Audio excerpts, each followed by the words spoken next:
ஞாயிற்றுக்கிழமை காலையில் நானும் என் ஒய்ஃபோ ஒரு மேரேஜ் ஃபங்க்ஷன் போயிட்டு எதிர்ச்சியாக போன கோயில் தான் இந்த திருநீர்மலை கோயில். இங்கே மலை அடிவாரத்தில் ஸ்ரீ நீர்வண்ண பெருமாளும் மலைக்கு மேலே ஸ்ரீ ரங்கநாத பெருமாளும் காட்சி தராங்க. நீர்வண்ண பெருமாளை தரிசனம் பண்ணிவிட்டு நாங்கள் படிக்கட்டு வழியாக ஏறி ஸ்ரீ ரங்கநாத பெருமாளை தரிசனம் பண்ண போனோம்.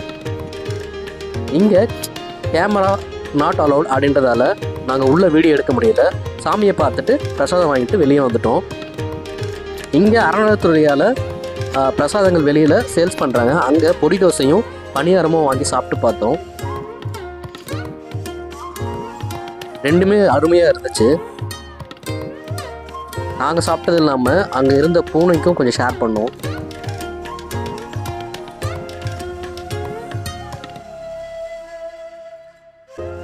இந்த கோவில் 1000 வருஷம் பழமையான கோவில் அப்படின்னு அங்கே சொல்லியிருந்தாங்க. அதுவும் இல்லாமல் அந்த கோவிலில் ஒரு மினியேச்சராக அந்த கோவிலுடைய வடிவத்தை டிஸ்பிளே பண்ணி வச்சுருந்தாங்க.